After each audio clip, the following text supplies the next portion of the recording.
Hello, good morning. Good morning, sir.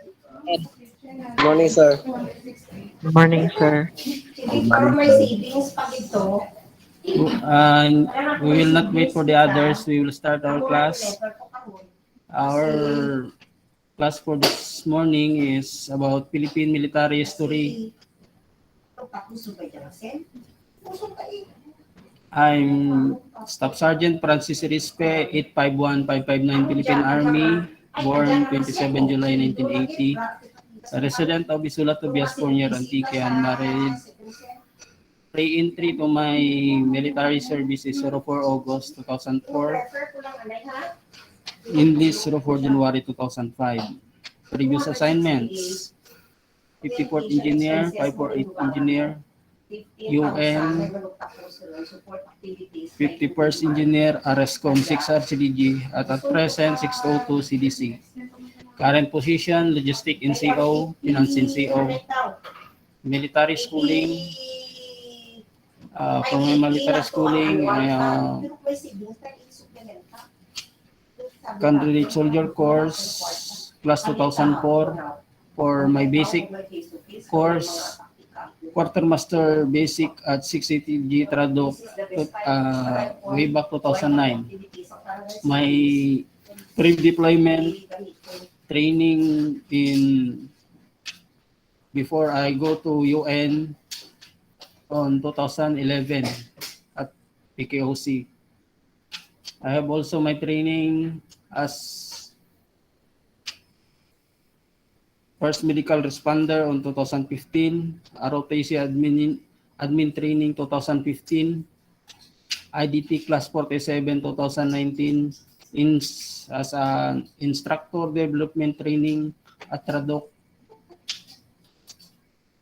For my scope of presentation, importance of military history, pre-colonial Spanish and American era, post-World War III, the martial law era, AFP campaign plans, peacekeeping and humanitarian mission, conclusion. He who does not study the past, doomed to repeat it, by George Santayana. Tawag ili sa budget si kung dyan si Ma'am ay tawagan ko ipadara ko kanimo pero gusto niya Importance: kung dyan si Ma'am accurate, objective, descriptive, and interpretive record of activities of the armed forces in peace and war.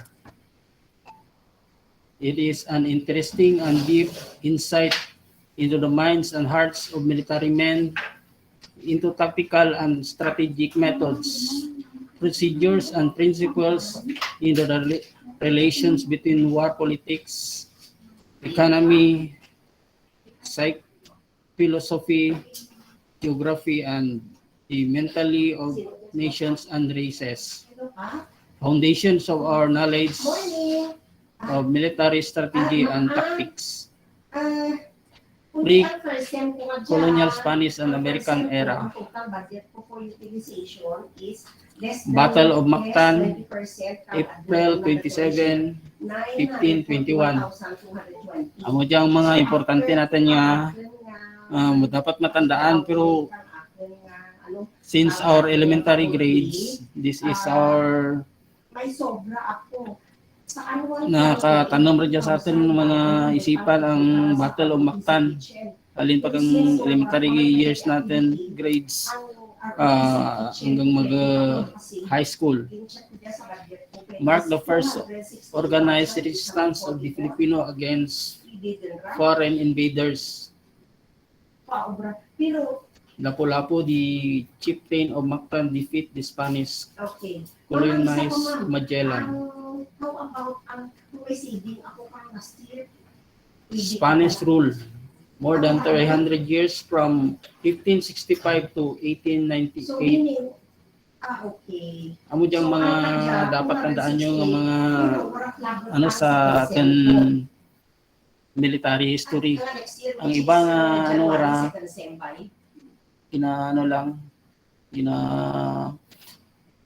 pakita lang ninyo, pero ang dapat tandaan, mangita pa ko ka source. Kaya may limit. 300 years from 1,765,000 to 1898. Ang actually person lang, rapid-rapid sa This made the Filipinos receive decent clamor from reforms and end to a passive Sharia rule. Revolt opened up. Name of revolt, Lakandula, from 1574. Flays, Tundon, Nabotas, failure of to fulfill Legazpi's promise to the Lakandula. Pampanga, 1585. Tundo, 1587. Amo dyan ang mga mga kabutang sa atong topic na dyan. Amo dyan mga dapat lang itandaan ng mga years nanda kung date kang colonialism nanda. Yes, Madam. Name of revolt, Cagayan, Ilocos, Magalat, Igorot, 1601, Inrayas. Sa amo dyan ang mga data, amo lang yung tandaan ninyo kung date, kung saan o saan nag-revolt. Nakabutang man dyan sa ating link.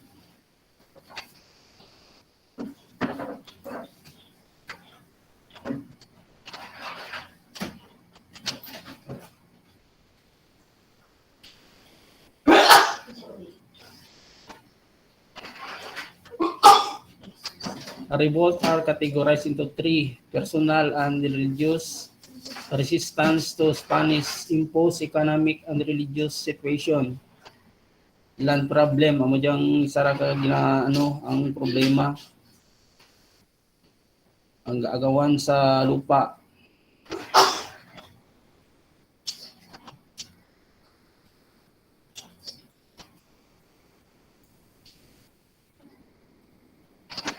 Why all these revolts failed? That na failure kita.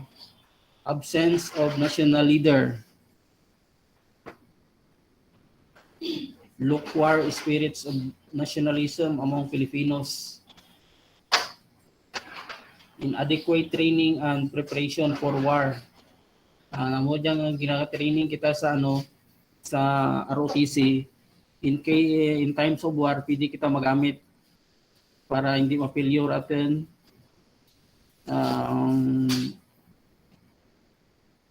ating gobyerno.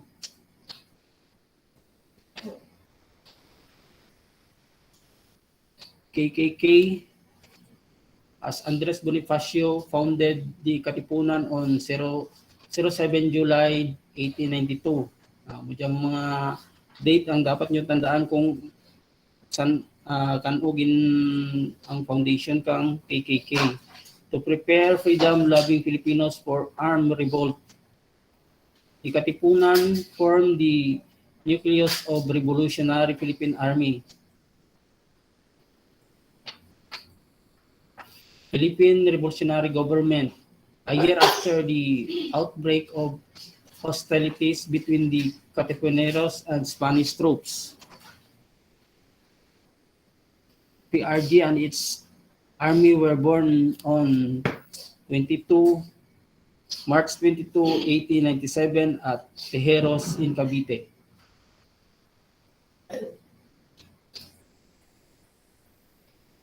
Philippine Revolutionary Government. General Artemio Ricarte was named captain of general as the Revolutionary Philippine Army. Yung mga ngaran niya dapat niyo tandaan, si Bonifacio, si Artemio Ricarte. Marks the founding day of the modern day Philippine Army.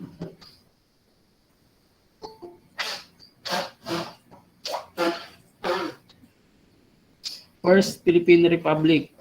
The first Philippine Republic was founded by General Emilio Aguinaldo, declared the Philippine independence from Spanish in June 12, 1898. He sat as a president of the First Philippine Republic. Amo dyan kung sa mga exam, amo dyan gagruwa ang kung sino ang First Philippine Republic o tapos na ang first president.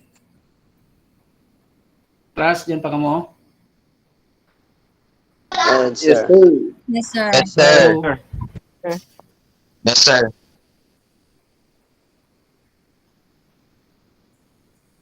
nakamute. Nakamute ka? Sige ma'am, okay lang ma'am. Sandata na ang mga estudyante. Sige lang. Sige lang. Huwag kang tinga dyan sa dasar.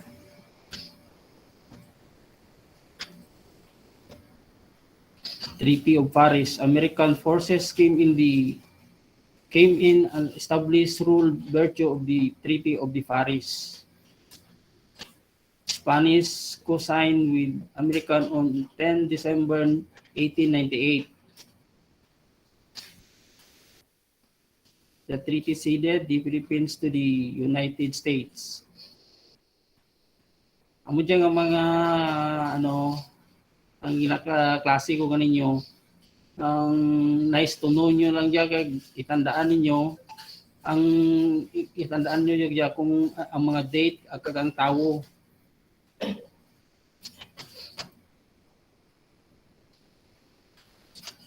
Philippine-American War erupted on February 4, 1899, San Juan Bridge Incident. Amo dyan pag nag-umpisa ang Philippine-American War. American commanders decided to implement their plans. General MacArthur attacked Malolos.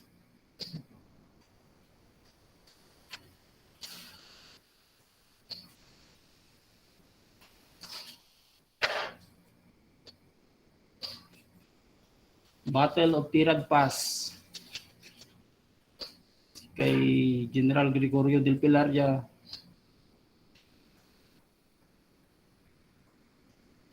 Sakay Revolution, Macario Sakay de Leon joined KKK in 1894, jailed for his seditious acts, released in 1902 due to amnesty, established si Republika ng Katagalugan. Si Macario Sakay ang nag-establish kang Republika ng Katagalugan. Issued an manifesto in 1904, U.S. anti-brigandage law is a hero or bandits. Dili si Macario Sakay pura dyan tanang makabutang sa heroes natin. Questionable letter si Macario Sakay yun.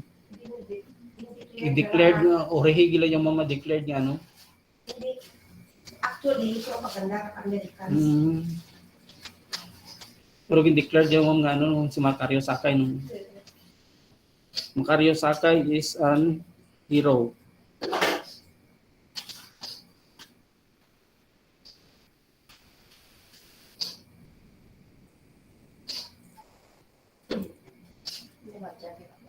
Balangiga Massacre. General Lukban raided an American detachment station in Balangiga.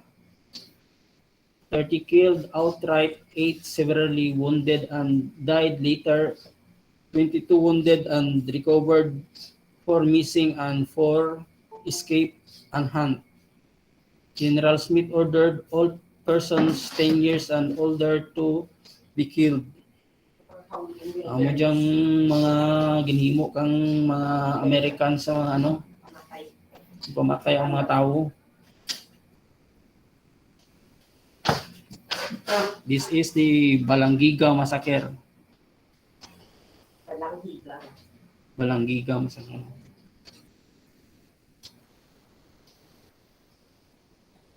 National Defense Act, the establishment of the Philippine Commonwealth on 15 November 1935.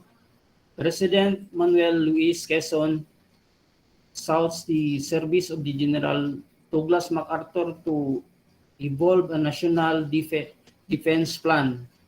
Commonwealth Act number 1 was enacted into a law.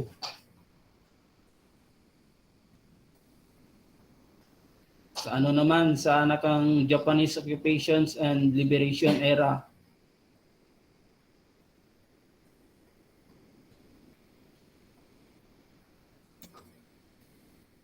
Philippines in World War II.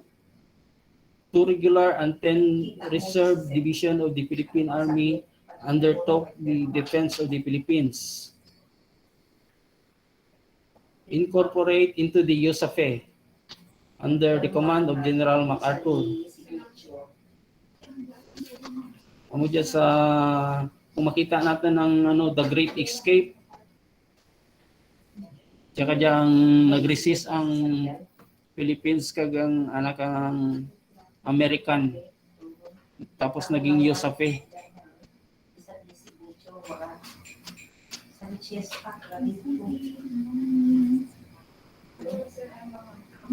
Implant submit po para sa COPC para sa January makapiang tayo. Defense of Corregidor, Japanese heavy bomb and artillery shelling.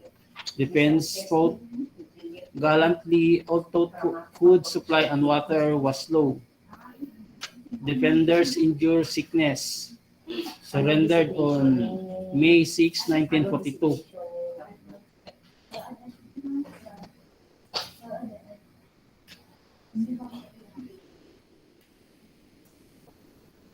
Remaining forces would have been resorted to guerrilla methods of fighting until liberation. Gallant stands told the otherwise unhampered Japanese invasions of other countries. Liberation. The Hukbalahap was to be part of and board until the front resistance to the Japanese occupation. Ayan, mudyang pag tukod kang mga Hukbalahap laban sa mga Japanese. Ginatawag man dyan nga hukbong bayan laban sa mga Hapon. The Hukbalahap movement has deep roots in the Spanish encomienda.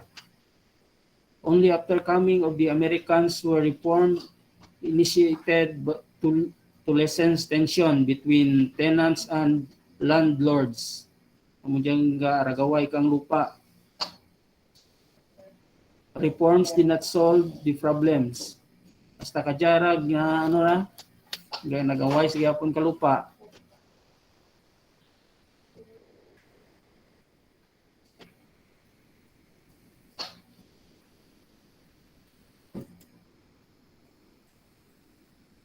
Ang pagambal ni MacArthur, I shall return. American landing were initially set on November 15, 1944 at Sarangani Bay, but due to the rapid success of the American pass list, the date was advanced to October 20, 1944, and the place of landing was relocated to Leyte. Battle of Manila Bay. Amo dyan dito sa may Leyte, makita mo dito kaya ang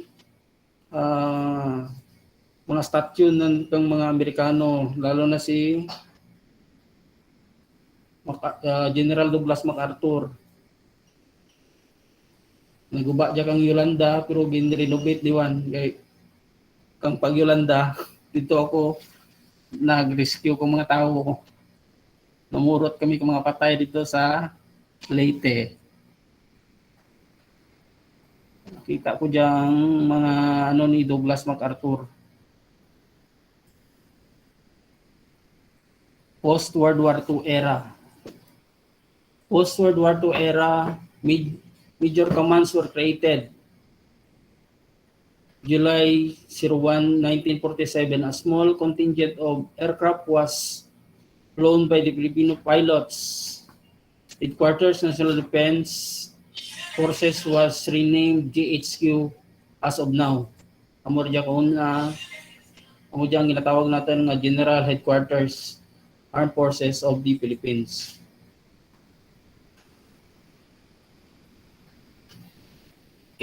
Executive Orders number 3889 led by the creation of Armed Forces of the Philippines, the AFP, Philippine Army, Philippine Constabulary, Philippine Air Force, and the Philippine Navy were subsequently created. But as of now, Philippine Army, Philippine Navy, Philippine Air Force, and the Philippine Constabulary is converted to Philippine National Police. Only 3 remain. Created for military areas. Amo diyang dating pag-umpisa kang Philippine Armed Forces of the Philippines. Martial law era. I assure you that I am utilizing this power vested in me by the Constitution for one purpose alone, and that is the save of Republic and reform our society. I wish to emphasize these two objectives. We will eliminate the threat of violence, overthrow of our Republic. Amo diyang ginhambal ni President Marcos. We must now reform the social, economic, and political institution in our country.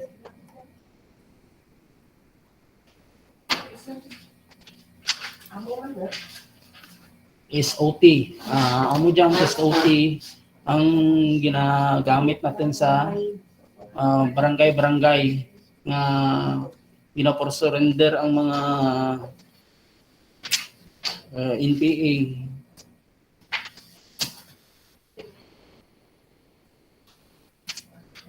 Ang SOT nga dyan, hasta ka dyan, ginagamit pa dyan. The onset of the 80s saw that birth of SOT strategy. Hasta ka dyan, mura ginagamit kang Philippine Army ang SOT. Aims to insulate and neutralize insurgent from the civilian population. Dismantle communist political organizations and deny them control of barangays. Ay, kaya ang mga NPA nga dyan mo dyan gaano, kung sa mga bukid din natin nga mga barangays, kontrolado dyan kayong mga NPA, biskan ano na ginapirit man sanda nga hindi magdampig sa government troops, ay may mga threat man ng mga barangay kapitan, mga tao. Mo dyan nga nag-result sa nagiging NPA na sanda. Iskan hindi man lahat sanda, pero siyempre pirit sanda kang mga commander nga maging magsulod sandang organisasyon. Campaign plan. 1970, martial law, 21 September 1972 to 17 January 1981. Plaza Miranda bombing 1971. Two front war CCP, NPA, and MNLF. BMI 76 in August 1975 established the PC and INP. Philippine Constabulary.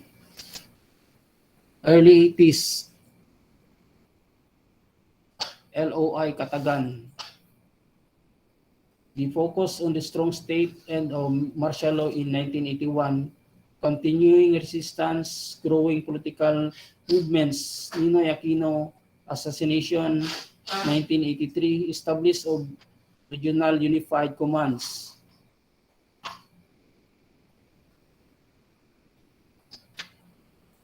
1986, LOI Mamayan inspired of Filipino power revolutionary government under the Freedom Constitution, AFP Human Rights reorientation, beginning of peace negotiation with the insurgents, military resistance to peace policies and new administration, series of coup attempts. Mo diyang mga EDSA Revolution, 1980s.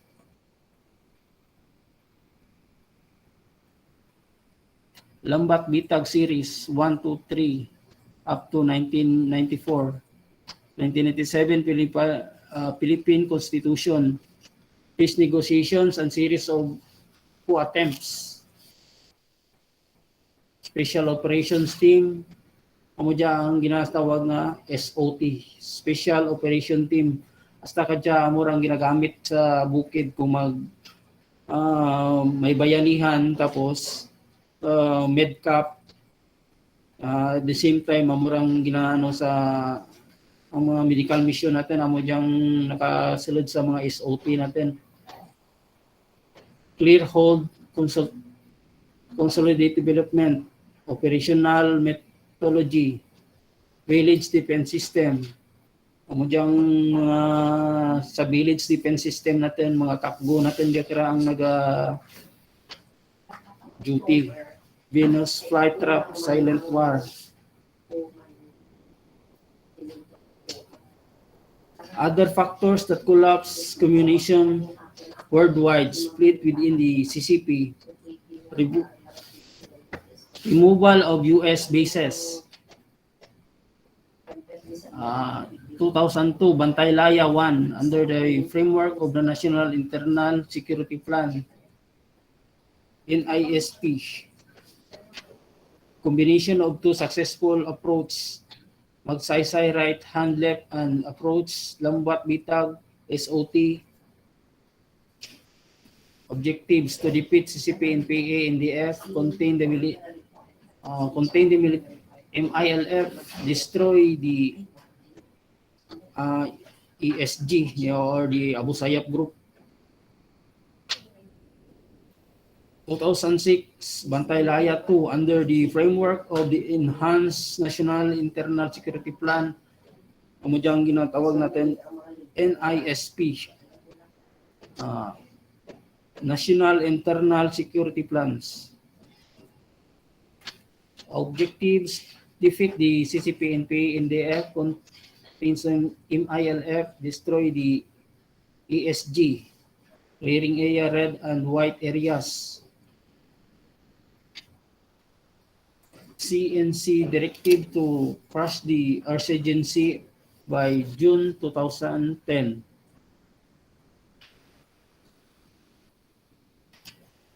Peacekeeping and humanitarian mission. The Army in Humanitarian Mission, PhilCap, 1964 to 1973. Philippine Civic Action Group to Vietnam, PhilCag, help build communities and provide medical services. The Army in Humanitarian Mission, pareho ka dyan nga mga humanitarian mission. Ako sangka peacekeeping forces ako sa Syria, Israel ang area ko dati ka way back 2011 and 12. I am a member of Philippine contingent to Golan Heights. Kung diyan mo obra na mo dito sa Golan Heights sa may Syria, kami ang nagapasipay kang mga gaaway nga mga ISIS ka Syrian army.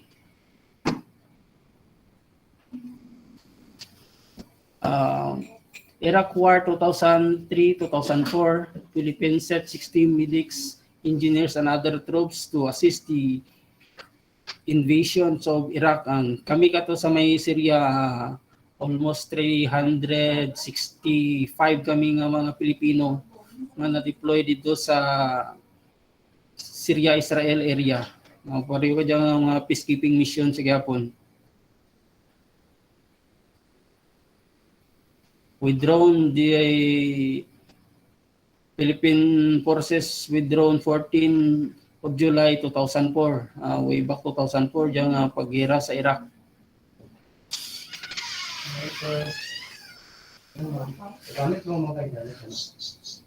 Philippine reforms and programs, policies reforms to address alleged corruption, AAP modernization person and equipment, observe on human rights, adherence to IHL and rule of law.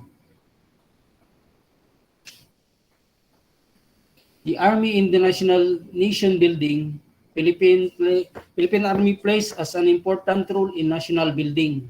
Ang Philippine Army may ga-focus sa dati in times of war, focus sa war. Pagkatapos kang war, kita ang mga mabuild riwan kita kang kung ano ang naguba ka pagkatapos kang war, kidaanon riwan da kang atin nga mga engineers na yung Philippine Army engineers. Dati naging I started on Army engineers. Dito ako naging private ako dito sa may engineering brigade. Kami ang pagkatapos kang gera sa may Abubakar, kami ang nag-build kang andang mga balay kang dito.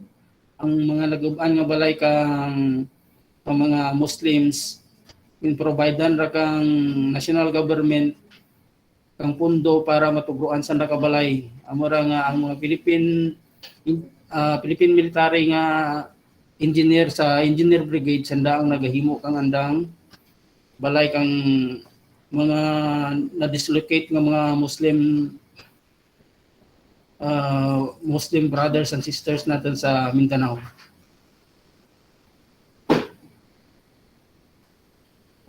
Bayanihan, the Philippine Army Constitution continues to be on service of the country and people.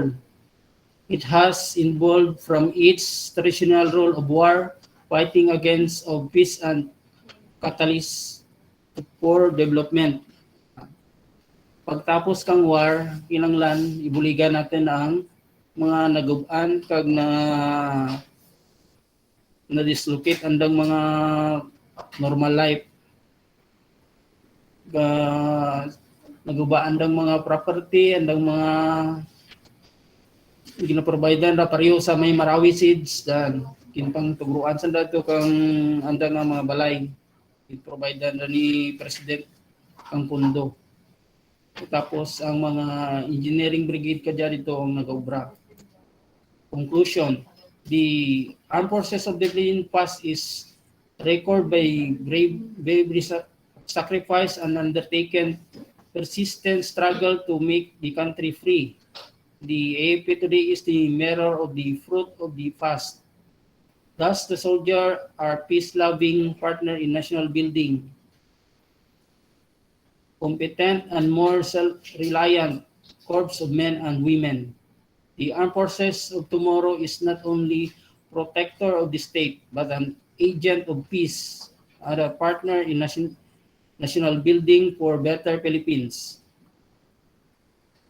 Any question? Your army at your service across the land. Kung may question ka mo, kung face to face siguro kita, marang natin, kung may mga pamangkot, natin dyan sa, kung may time mo face to face siguro kita ma'am, next year ma'am. January diyan kita na mag-elaborate katen mga kung ano atin ginapanghambal di jaga ginapang istorya kay hindi man gid kita